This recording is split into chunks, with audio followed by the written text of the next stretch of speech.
Welcome to Under the Covers. Where all of our cards are on the table, whether we meant to play them or not. I'm Bill. And I'm James. We're the founders of Iowa Cover Crop, and we disagree about nearly everything. These are the same conversations we've been having for years. It starts with farming and usually ends up somewhere else. No script, no sales pitch, no guarantees we're right. To keep this from turning into a 3-hour debate, we play a game of cribbage while we talk. When the game's over, the episode is over. Somebody's probably wrong. Someone's definitely losing. This is Under the Covers. Live. Keep going. I'm not good at it. You can do it. I don't. Live. No, I don't think I'm good at it either. Like Live. You know, from the problem is the microphones don't come down from the top. So I think this will probably be part of this. Like we'll get all this on the podcast. If the microphone came from the top, I think it'd be easier. I think my problem is I start thinking about Rush Limbaugh when I'm doing it, and I'm just not gonna be Rush Limbaugh. You know, like I'm not that good. As like the voice as a was orator, or as like a political views, or pass.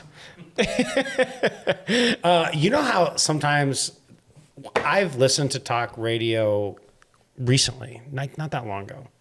7. Nice. Dang, 3 in a row. Doesn't make any difference. Yeah. It's like the handicap at this point. Oh yeah, we were supposed to say live from the shadow of the bell tower. Yeah, the Art of Aries Studios, sponsored by Deal's Hard Cider. Yeah, something like that. Did we get in contact with those guys yet? What is the address of this place again? 112. 112. Studio 112. Studio 112. Yeah. That's what it is. Talk radio. I on WHO? Was that what you were listening to? I don't even know what I listened to. Like this probably a year or two ago. But they repeat the same thing they talk about for 3 hours. Oh, and it's kind of almost so repetitive that it's boring. Yeah, it's like too repetitive. I mean, I think that's. Is that part of the brainwashing? Gonna get some negative comments there. My grandpa listened to Rush Limbaugh all the time, and I think it was just like, so did mine. Whether you agreed with him or not, Rush Limbaugh was good at what he did. He had such a smooth voice, like to talk and he for was good. 4 hours about stuff you don't know anything about. What was his impressive. Assistant, Mr. Snurgle, Mr. something? I don't remember. And he didn't exist. He's like, well, let me ask so-and-so. And he was just a made-up person, and then he'd say, oh, okay. Oh, man. We have a real one. Now we have Tolof. He's back there. He brought his wife this time. Morgan's in the house. Welcome to the show. Yeah. Thank you for coming. We have a studio audience now. Yeah, this is awkward. So does he rig up the laugh sign, or how does that work? Yeah, like, where's the applause? Yeah. Hey, what are we talking about today? We are talking about airplanes. It's getting that time, isn't it? It is that time. Airplanes. And this would also be a good time to talk about how you're flight training, and I'm pilot, and we have a plane. So we can talk about that too. That's not even on this agenda. Jeez Louise. I'm in between here. It is getting close to the busy season right now. Yep. Corn's growing. Ooh, that's a good card. You get 2 for that. Damn right I do.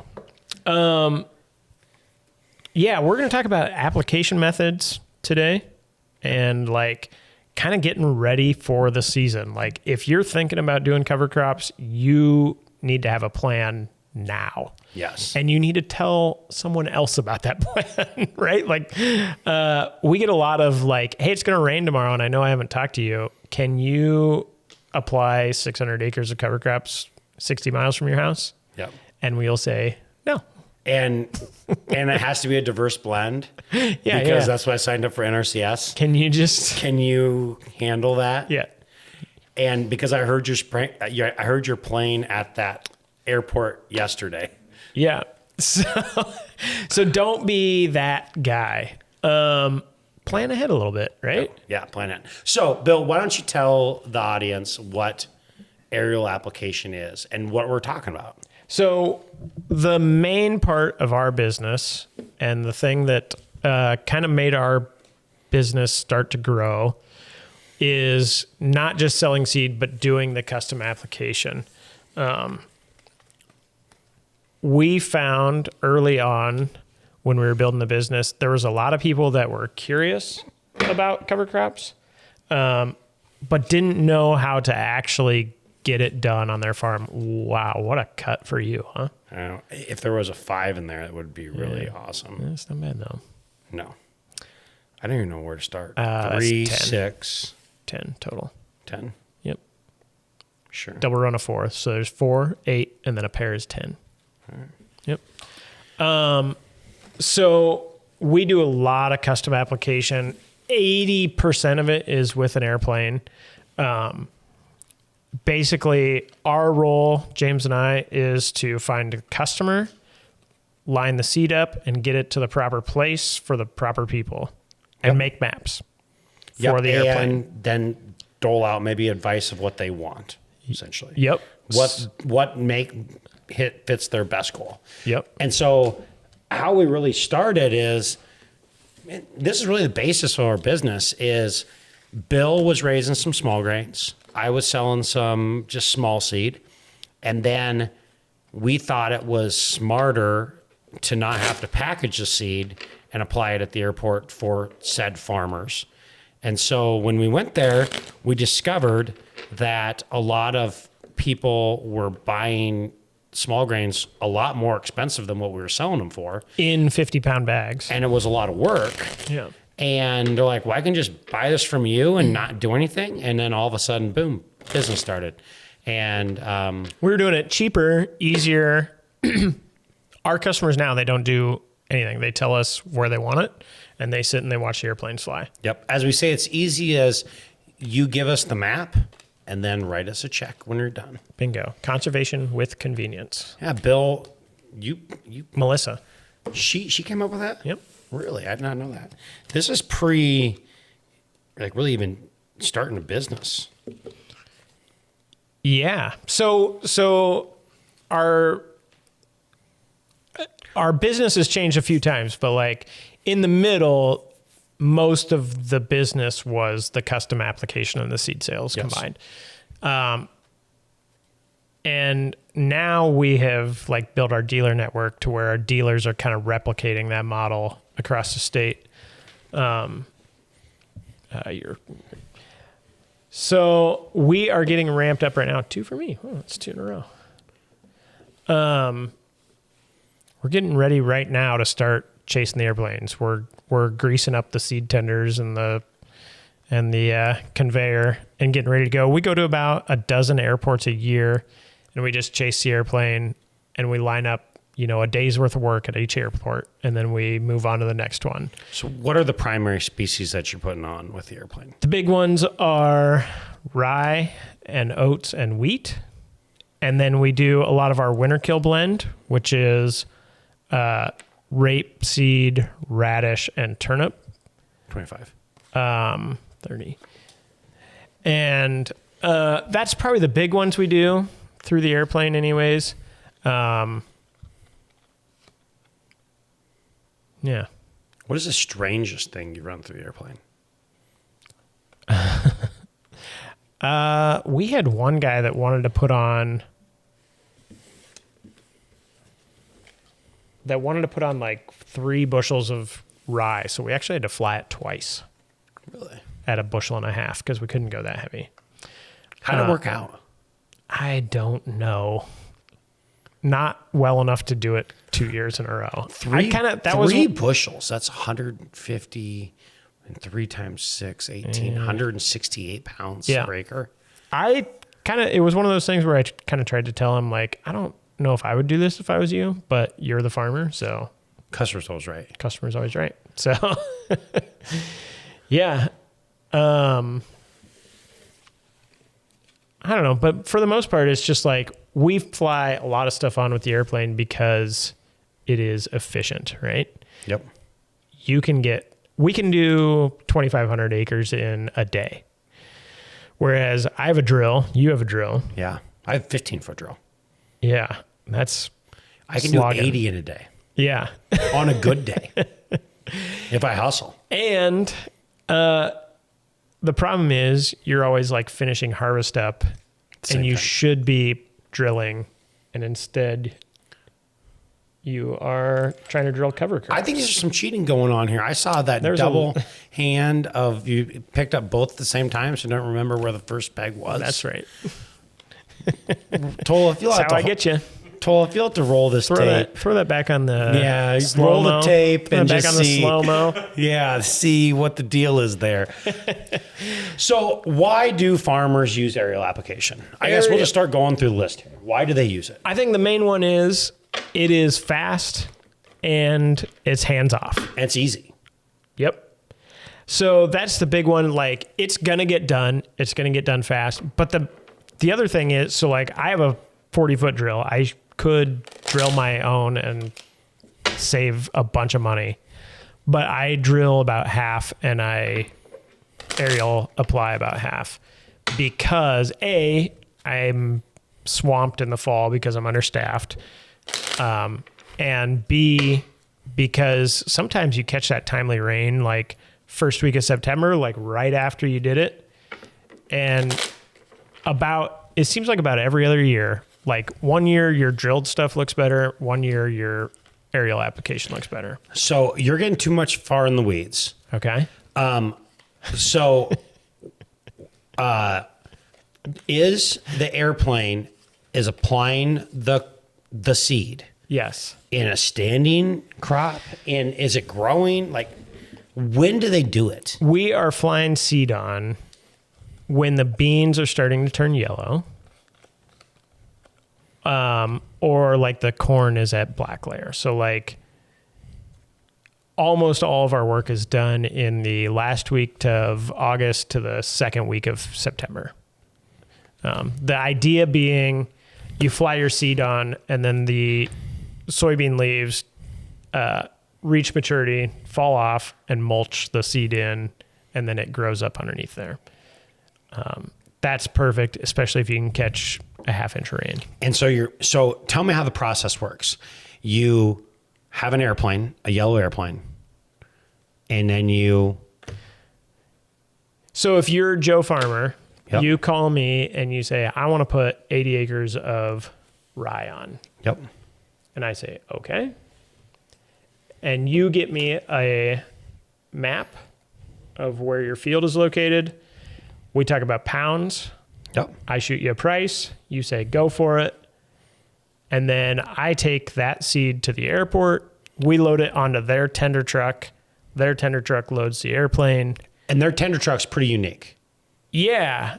They come out of like Louisiana. They're built for like fertilizer. They're pretty cool little things. They've got an auger on them. They've got like a 200 bushel hopper on them. I don't know what the correct nomenclature of them is, but I call it the unicorn truck. Unicorn truck. It looks like a unicorn going down the road. It draws a lot of attention from like the DOT. It's pretty easy to get pulled over in. Have they ever really gotten pulled over? Or is that just a Yeah, threat? Dan got a ticket last year. For what? Having too much unicorn. Too much unicorn. Yep. I think it was actually rolling Speedy. through a stop sign. Okay. Well, okay. Was the unicorn rolling or? Yeah, the truck was within its boundaries, but no, it's just it draws a lot of attention, especially like when we go on a longer haul with a lot of like I'll drive the semi full of seed, and then we'll have a conveyor that we can slide under my semi to load their truck. So the unicorn truck pulls the conveyor. It's quite the traveling like gypsy show. So the next thing you're going to start is a circus? Yeah, I mean, we have all the skills required. Can you spell menagerie? No. I don't think I could either. No. But I have stilts, so. Yeah, exactly. We learned that last episode. Boom. Yeah, that was. That was stupid. Yeah. So, and that's basically it. Like that was kind of the idea behind it, was to make it super easy for the farmer to get conservation on. So basically you provide a map and then we will do all the work. We'll send all of the necessary information to the FSA so that basically you just say go and we do it. Why does early establishment matter?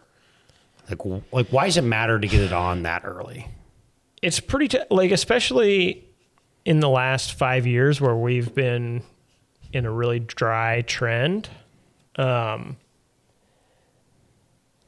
You don't want to miss one of those rains that late in the season. So if there's a rain in September 10th, but you were going to wait to drill it and you don't get it drilled until October 5th, you missed that rain. So some of that stuff that gets drilled doesn't germinate until the spring because it never catches a rain. So like a lot of the places where I graze, I will fly on just to get that early growth going. Yeah. And that's why perfect conditions aren't real. Like you never know, like think about rye and oats and wheat. They don't take a lot of water to get going, really. Right. I mean, like what, 1/10 or 2, 3/10? Yeah. It's probably all heavy you need. dew sometimes will do. Yeah. And so you really don't need a lot of moisture to get them going. And so just having it out there is what's really important. Yep. And so a lot of guys are like, well, if it rains, I'll put it on. Like what we like to say, well, by the time it rains, it could be too late and we'll be behind schedule or your field that you're going, because it's all really about how close to the airport or what airports your fields go under, right? Yeah. And so like if we're in Perry today and you want to hold off and then we go to Sac City the next day, we're probably not going to go back to Perry. Right. I mean, we might, but... Yeah, Perry, I mean... But... Yeah, some of the closer ones we will, but like we go to Cherokee, which is 2 hours away from us. And it's like, once we're there, we're not coming back. And there's only so many people doing the application in Iowa. So, and a lot of them are our dealers. So if you aren't in our trade territory, a lot of our dealers are doing this. So right. Contact them. A lot of our dealers are young farmers like ourselves, and they own drills that they wanted to put some more acres through to help pay them off. You just played me there. Well, good play. So we do have a lot of, we probably do, I don't do very much, but our dealers, some of our dealers will drill 3,000 acres. They're just better farmers than you are. 100%. I will not deny that. So there is a lot of drilling within our network, but if you call me and tell me to drill your ground after harvest, I'm probably going to not answer my phone because you're sick of it. I just don't have the time to do it. So like what species would you put? I mean, if someone's completely new to cover crops, they're like, hey, I want to try cover crops this year, and I have 80 of corn and 80 of beans. What would you suggest to them? And like what? And let's say they just want to put it on the airplane, see what happens. If this is your first year, I am going to tell you to put either rye or wheat ahead of your beans for the next year. It's going to be like the most foolproof, like it's going to grow. It's not going to interact poorly with the beans next year. Like you're not going to, you have a little bit of management to do, but in your first year, it's going to be pretty easy management. Ahead of your corn, I either do wheat, because it's not as aggressive as rye, or I do like oats and winter kill, which is turnips, radish, rapeseed. Because it's going to die in the winter, you go right into it and plant in the spring. You don't have to worry about it. There is virtually zero management. What are some species you wouldn't put through the plant? Ooh, I think things like, we've tried things like red clover or even like hairy vetch, I don't think they grow as well. Yeah, we talked about that a couple episodes ago. Yeah, I think they like to be incorporated into the soil a little better. So I would not broadcast those. Even camelina sometimes is hit or miss through the airplane. Yeah, so I kind of stick with like the things that are like super hardy and we know we're going to just get up and get after it. We should probably talk about the Heggie a little bit. We have that on the next episode. Oh, That's on the queue. we should not talk about it. No, we shouldn't, because we're talking ground application next. Okay. Preview to the next episode. Holla. Yeah. You guys cannot wait.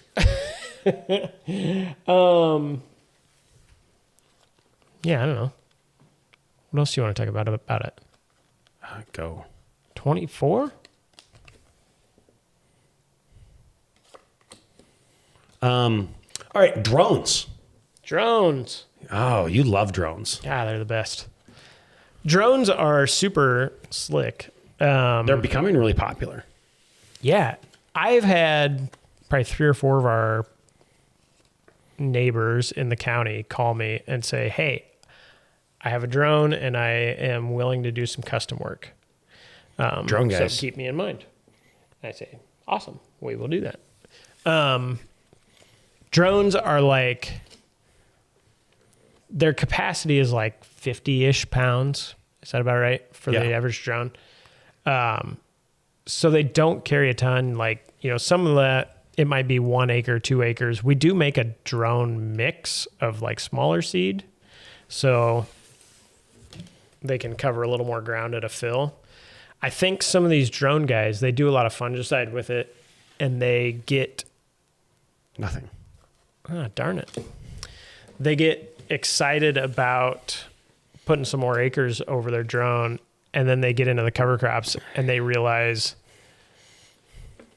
cover crops can be put on by drone, but it's more of like a tight quarters, like smaller acreage type stuff. You don't want to go out and do a 160. I would say handling repeat. seed is harder than handling water. Yes. Especially the amount of seed you're going to be handling. So if you're going to be doing a drone, you need to be using small seeding rates, because if you're putting on a bushel of rye, you're basically going to be filling every acre. Now, if you're putting on 2 or 4 pounds of camelina, which is the NRCS requirement for camelina, then that's only 4 pounds an acre. Yeah. So it's a lot less fills. Yeah. And so if you are going to do drones or have someone do drones, you got to kind of look at your species of which one you want to. My advice on the drone thing is talk to your drone operator and make sure they understand what they're getting into. Because last year we had to bail a couple drone guys out because they took on some jobs and then realized that they weren't up to the task. Just as far as like handling the amount of seed that they were going to need to do. So make sure you know your guy is comfortable, or gal, with handling that much bulk. Supposedly. There are a lot of great drone people. Just make sure you get one of those people. Look at these little cards. Just hammered. I don't even know I where haven't we're done at. the math. Time out. I have 6 over here. You have 11. 5. 11. 15. Last card. No, not last card. Oh, yeah. Dang it. Get out of here. Have we ever done this where we got out without having to go? I think episode 2. Really? Yeah. That's wild. We didn't even get to 20. Right? 21. We got 21. Yeah. That's not that many. So drones work great in like where they're meant to be. Just make sure you're talking to the right person. Oh my gosh. I don't even have anything. You don't have enough to do 15? Well, you got 8. You got a double run. Yeah, I have a double run, but I thought I could get enough 15s. I'm 1 short. Darn it. That's no good. That's 6. Not 8. 6 plus pairs, 8. Yeah. You got more than me. You're so close to winning here. I'm not going to.